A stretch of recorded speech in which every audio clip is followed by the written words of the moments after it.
2012년 2월에 어느 평범한 평일 아침이었습니다. 미국 오하이오주의 작은 마을 차든 한 고등학교의 카페테리아 한쪽 자리에 친구들과 함께 앉아 있던 한 17살 소년이 있었습니다. 러셀 킹 주니어. 사건이 있기 며칠 전 러셀은 친구들에게 한마디를 남겼습니다. 한같은 학교 동급생이 안쓰럽다고, 다시 같이 어울리고 싶다고.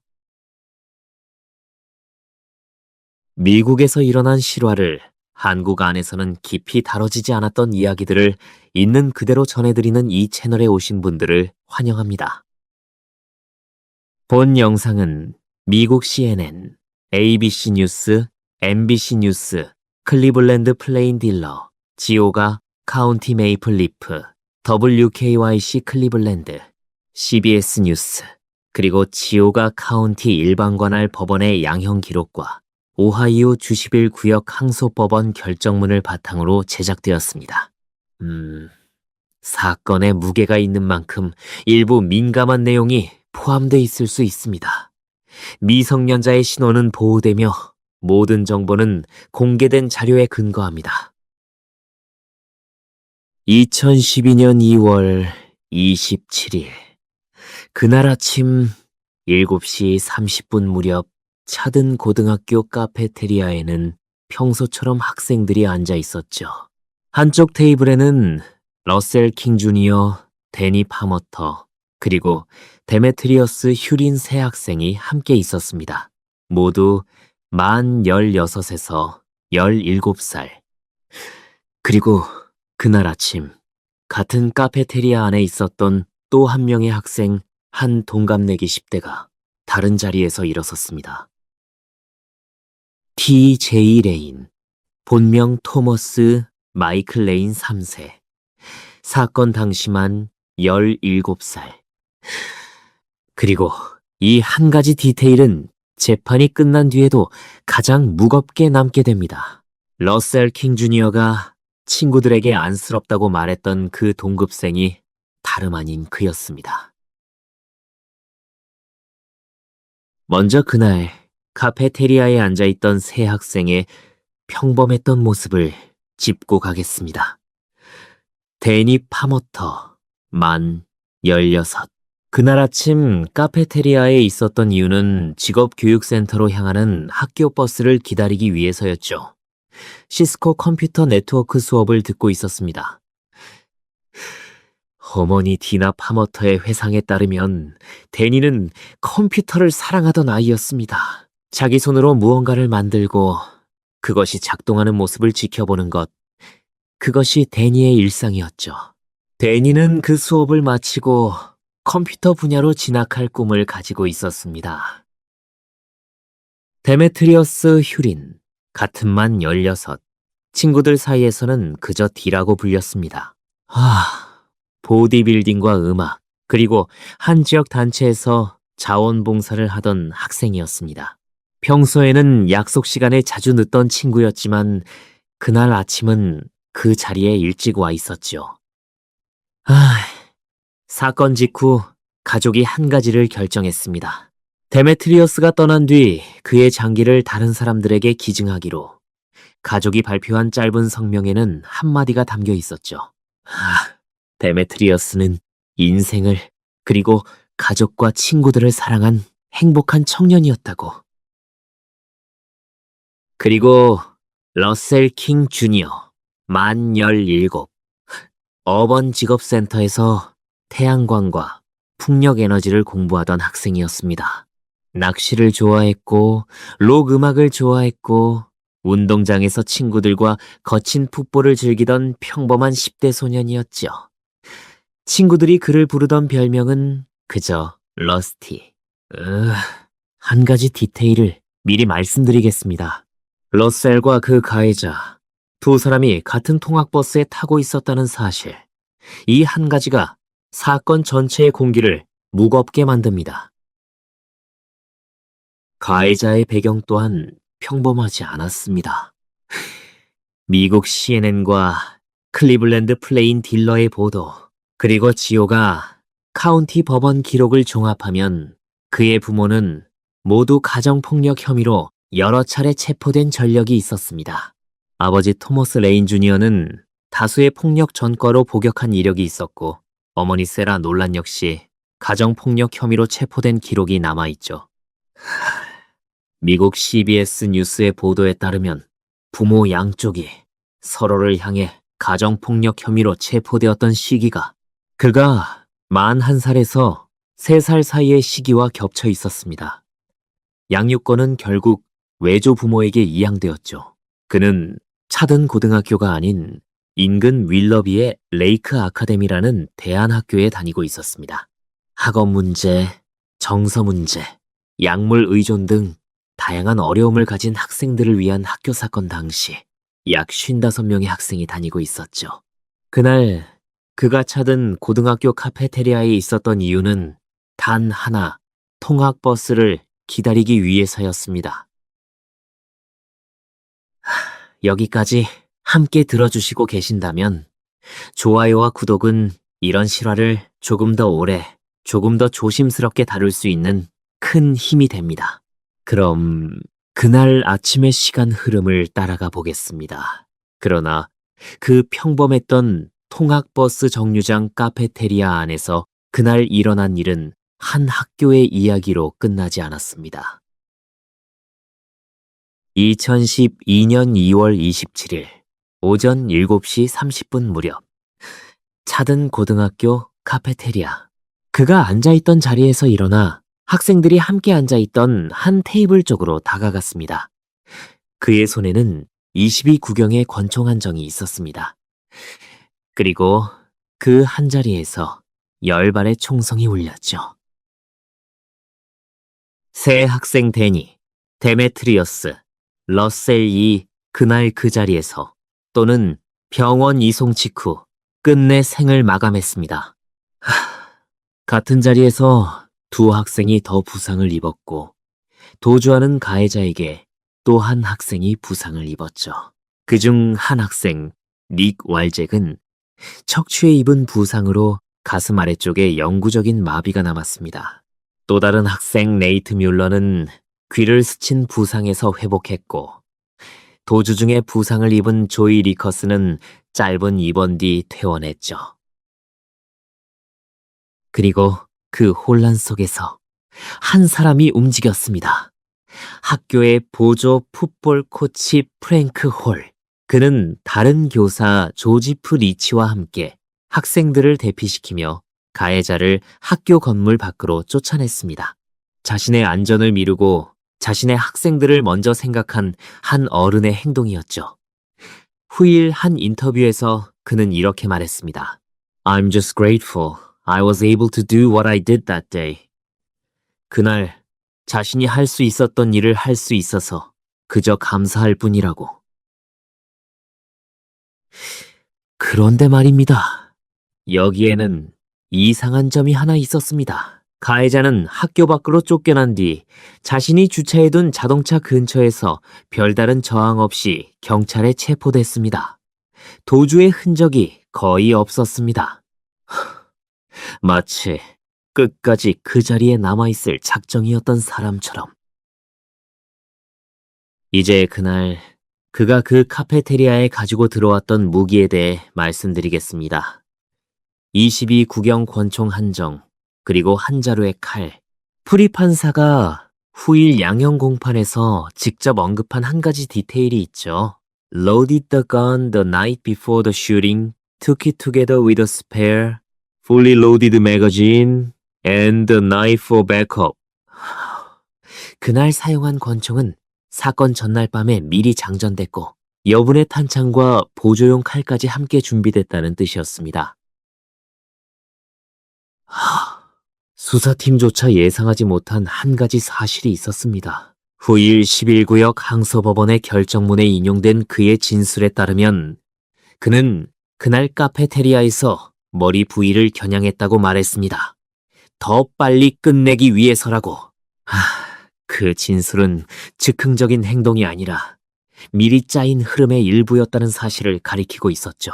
항소법원의 신시아 웨스트콧 라이스 판사는 결정문에서 한마디를 더 남겼습니다. 그가 충동적으로 행동한 것이 아니라 사건 몇 주 전부터 이 공격을 계획했다는 것이었습니다. 여기서 잠시 멈추고 여쭤보고 싶습니다. 만약 여러분이 이 사건을 맡은 형사였다면 어떤 점을 가장 먼저 추적하셨을까요? 댓글로 남겨주시면 이야기 흐름과 비교해보시는 재미가 있을 것입니다. 그럼 다시 그날의 수사 기록으로 돌아가 보겠습니다. 미국 CNN과 ABC 뉴스의 보도에 따르면 검찰 측은 사건 직후에 그의 진술 영상, 카페테리아의 감시 영상, 그리고 경찰차 안에서의 영상을 모두 확보했습니다. 그러나 가장 무거운 한 가지는 그가 자신의 동기에 대해 단 한 번도 명확히 설명하지 않았다는 점이었습니다.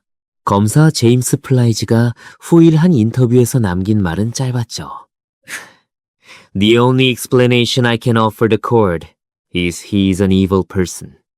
검찰이 그 사람에 대해 법원에 드릴 수 있는 설명은 그가 악한 사람이라는 것뿐이라고.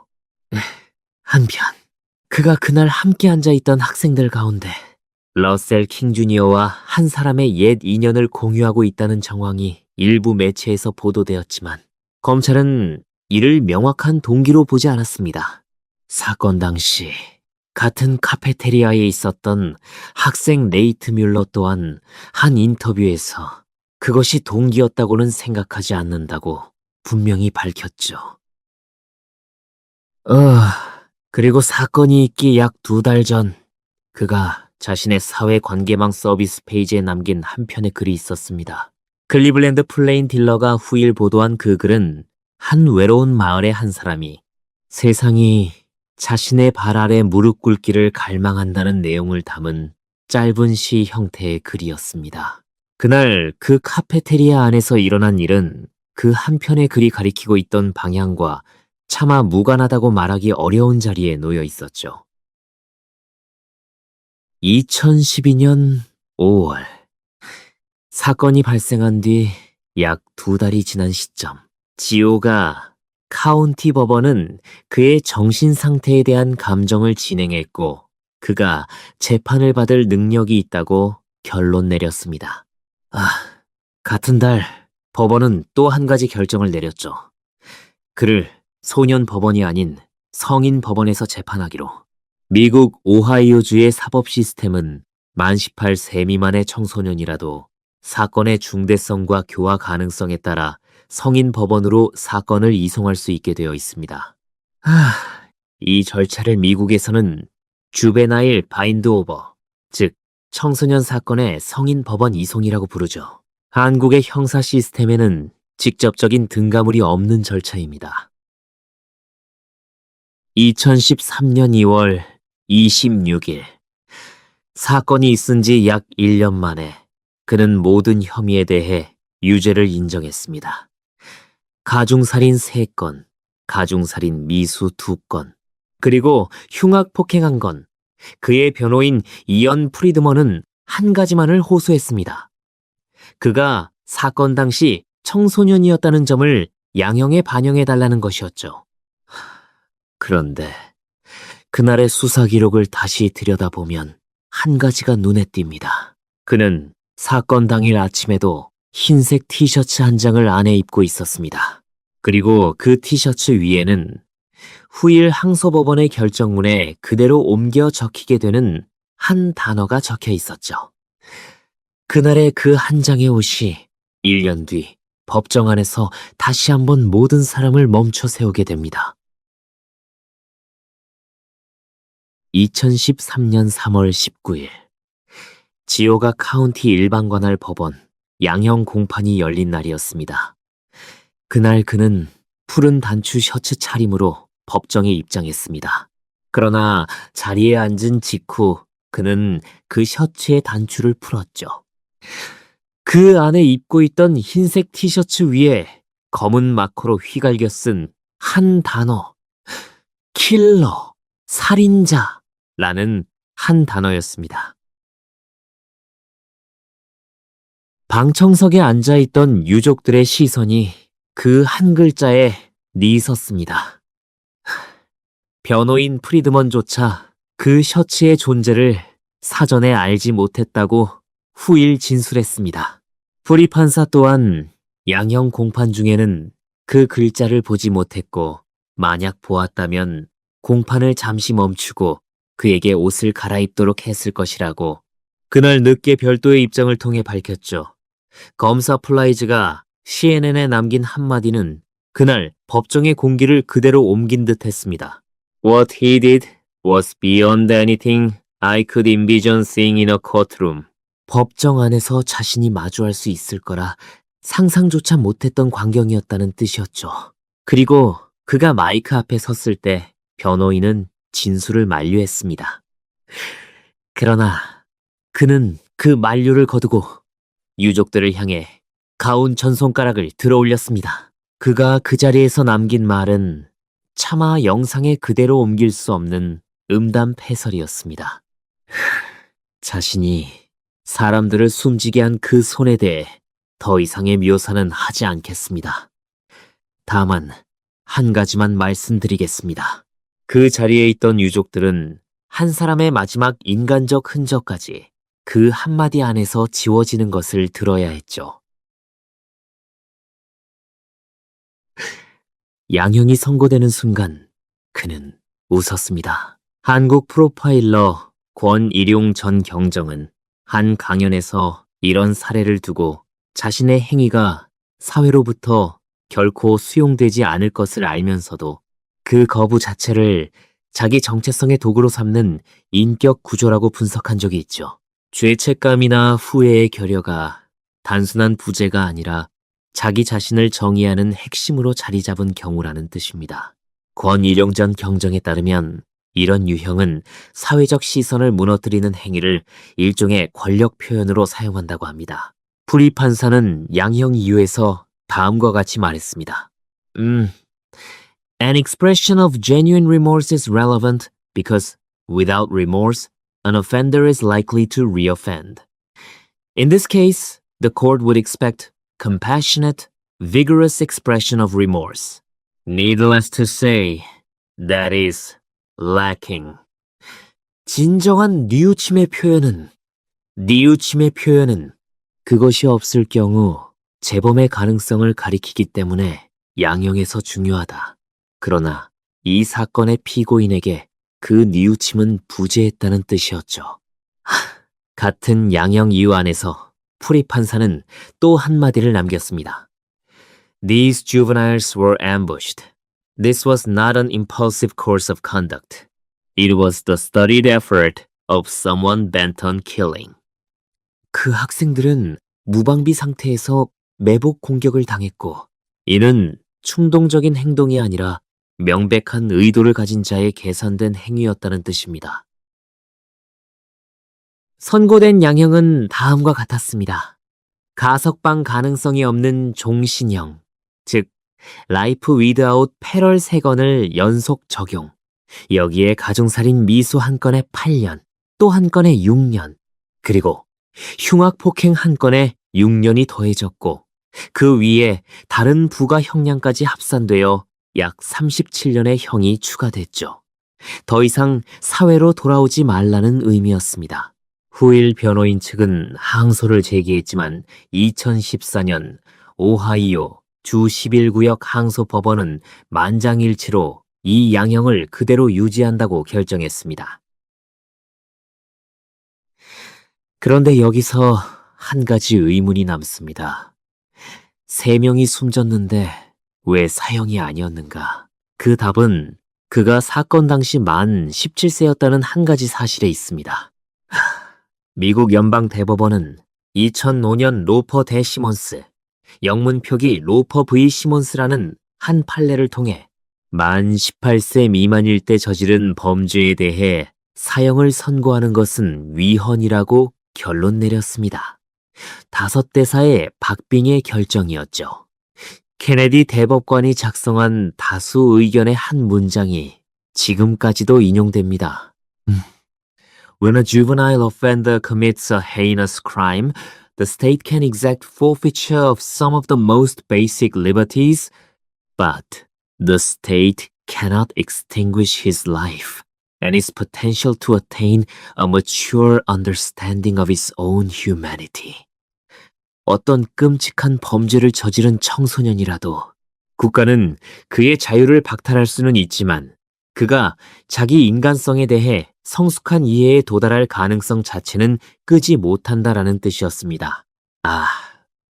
같은 흐름에서 미국 연방대법원은 2012년 밀러 대 엘라베마 판결을 통해 청소년에 대해 의무적으로 가석방 없는 종신형을 선고하도록 강제하는 법률은 위헌이라고 추가로 결론 냈습니다.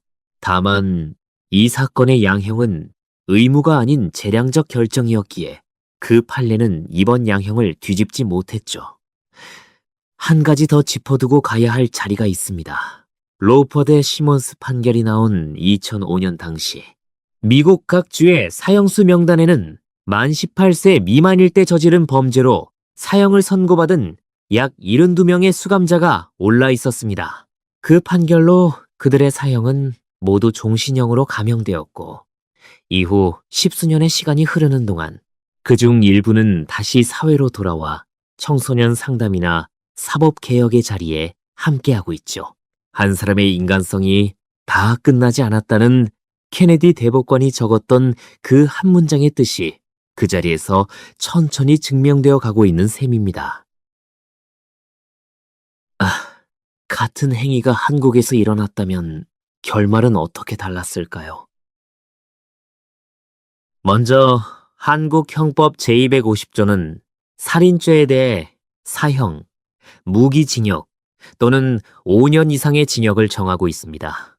그러나 한국 소년법 제59조는 범행 당시 만 18세 미만이었던 소년에 대해 사형 또는 무기형을 선고할 경우 이를 정해진 기간의 유기징역으로 완화하도록 규정하고 있죠. 2014년 개정 이후 그 상한은 20년입니다.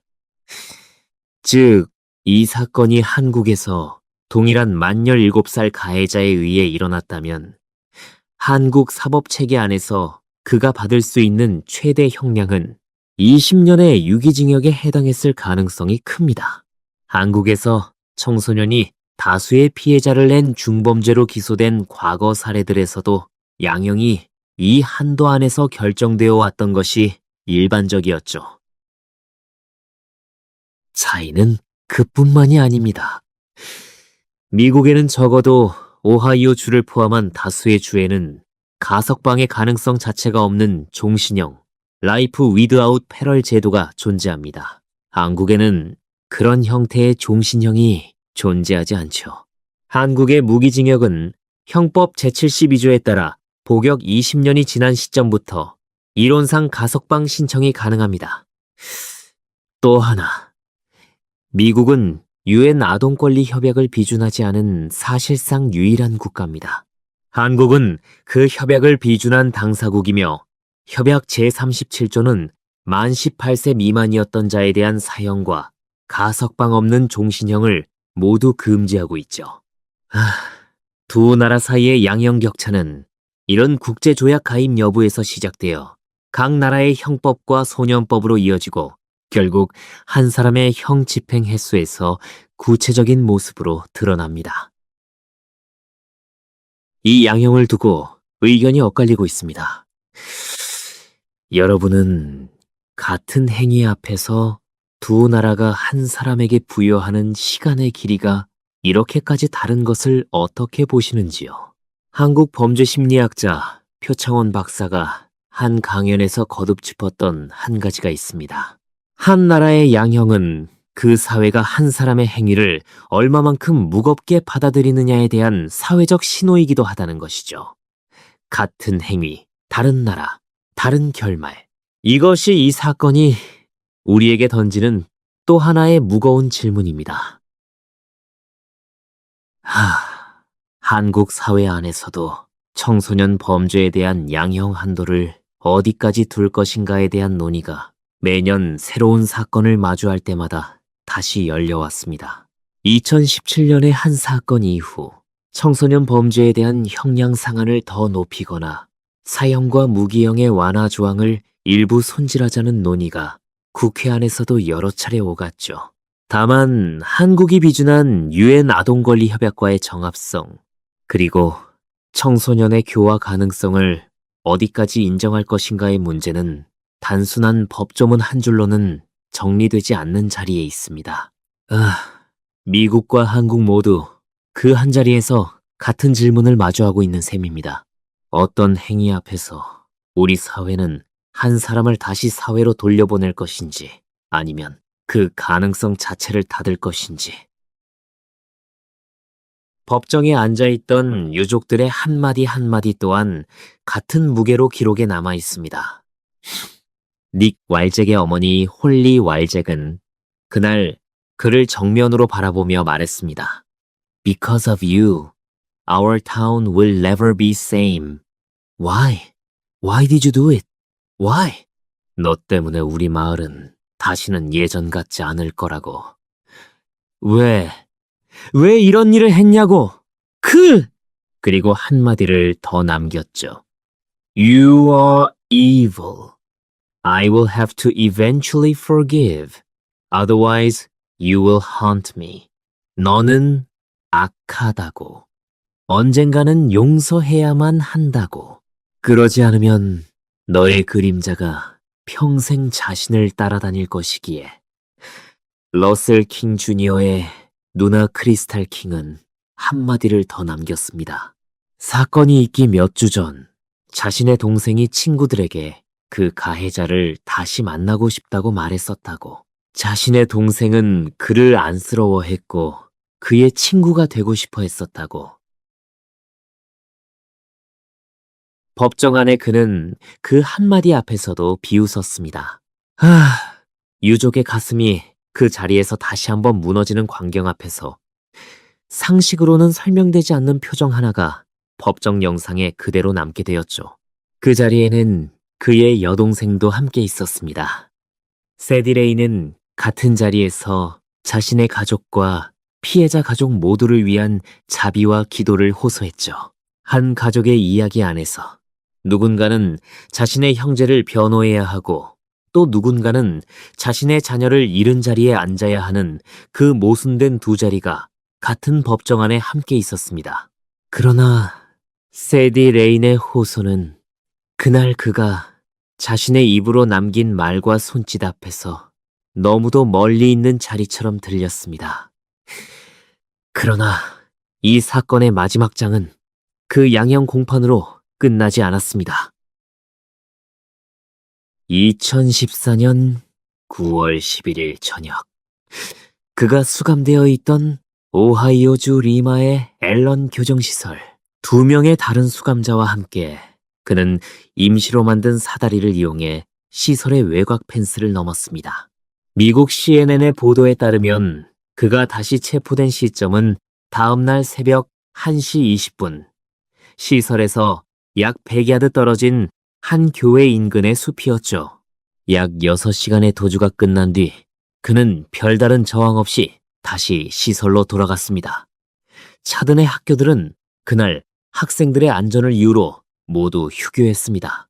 이후 그의 수감시설은 더 높은 보안 수준을 가진 곳으로 이송됐고, 현재 그는 오하이오주 영스타운의 워런 교정시설 슈퍼맥스 등급의 시설에서 형 집행을 이어가고 있죠. 그리고 그날 그 카페테리아에서 학생들을 지킨 코치 프랭크 홀에 대해 마지막으로 짚고 가겠습니다. 그는 후일 자신의 이름을 따 코치홀 재단을 설립했고 미국 전역의 고등학교를 돌며 학생들이 같은 어른의 자리에서 자신의 이야기를 안전하게 나눌 수 있는 환경을 만드는 일에 시간을 들이고 있습니다. 그 재단은 단순한 추모를 넘어서 학교 안의 한 학생이 외로움을 느끼지 않도록 또 다른 어른과 친구가 그의 곁에 자연스럽게 자리를 만드는 프로그램을 이어가고 있죠. 차든의 한 공원에는 새 학생, 데니, 데메트리어스, 러셀의 이름을 딴 추모 공간이 자리하고 있습니다. 매년 2월은 차든 고등학교 학생들이 작은 친절을 실천하는 한 달 힐타퍼 카인드니스 먼스로 정해져 있죠. 새 친구의 이름을 잊지 않기 위해서. 데니 파머터의 어머니 디나 파머터는 아들의 이름을 딴 장학 기금을 만들었고 2022년 시점까지 약 13만 9천 달러의 장학금이 컴퓨터 분야로 진학하려는 차든 지역의 학생 24명에게 전달되었습니다. 어머니의 한마디가 길게 인용되었죠. 그 학생들의 모습 안에서 가끔 자신의 아들이 보인다고. 그날 부상을 입었던 학생들의 이후 시간 또한 잊혀서는 안 되는 자리에 있습니다. 척추에 영구적인 부상을 입었던 릭 왈잭은 휠체어 위에서 학교를 졸업했고 후일 그 또한 코치올 재단의 활동에 함께하며 자신의 경험을 다른 학생들에게 전하는 자리에 서왔습니다. 카페테리아에서 귀를 스친 부상을 입었던 네이트 뮬러 또한 사건 직후의 인터뷰에서 그 자리의 광경을 차분히 증언했고 후일 양형 공판에서도 자신의 자리에서 한마디를 남겼죠. 그날 카페테리아에 함께 앉아있던 학생들은 그날의 친구들을 평생 자기 인생의 한자리에 두고 살아가게 되었습니다. 한 가지 더 짚어야 할 자리가 있습니다. 미국 CBS 뉴스의 보도에 따르면 러셀 킹 주니어의 아버지 모두가 러스티라고 부르던 한 사람은 사건이 있은 지 정확히 2년이 되던 날 자택에서 약물 과다 복용으로 세상을 떠났습니다. 한 이웃이 남긴 말이 길게 인용됐죠.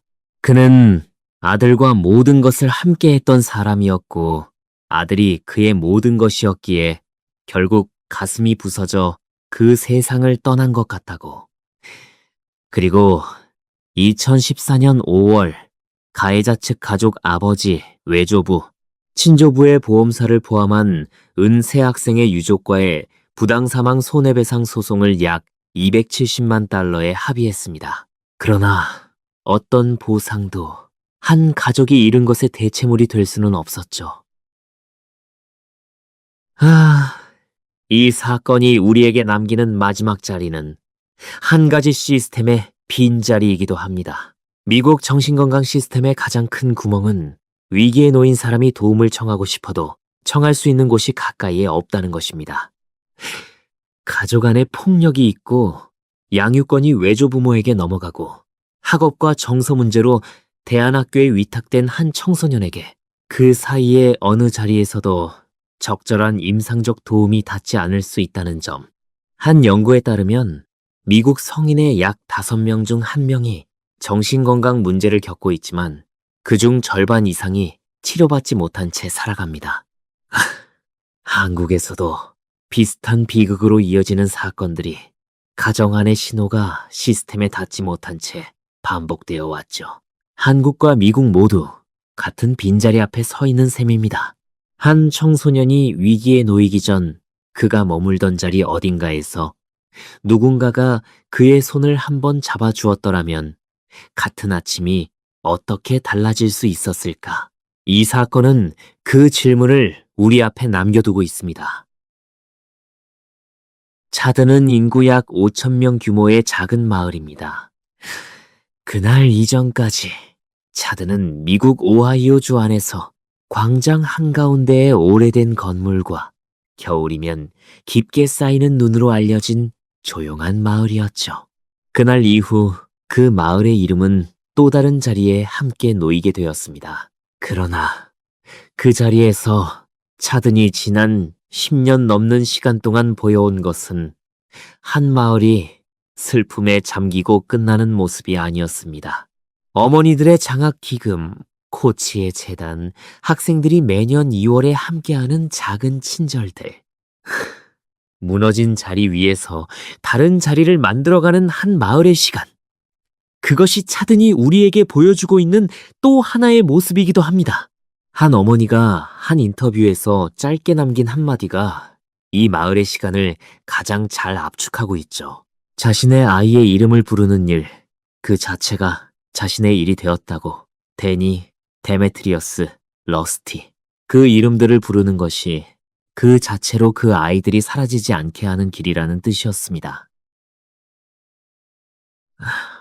그날 그 카페테리아에서 친구들과 함께 앉아 있던 한 학생은 사건이 있기 며칠 전 그 동급생이 안쓰럽다고 말했습니다. 다시 같이 어울리고 싶다고. 누군가의 마지막 마음이 친절이었다는 사실은 그날의 어떤 양형 기록보다도 더 길게 남는 자리에 놓여 있죠. 그 한마디는 양형이 끝난 뒤에도, 도주가 끝난 뒤에도, 시간이 10년 이상 흐른 뒤에도 사건의 가장 깊은 곳에 그대로 남아 있습니다. 참고 자료는 영상 설명란에 정리되어 있습니다. 다음 이야기도 한국 안에서는 깊이 다뤄지지 않았던 미국의 실화입니다. 같은 인간의 비극이지만 다른 법, 다른 결말. 준비되셨다면 계속 들어주십시오.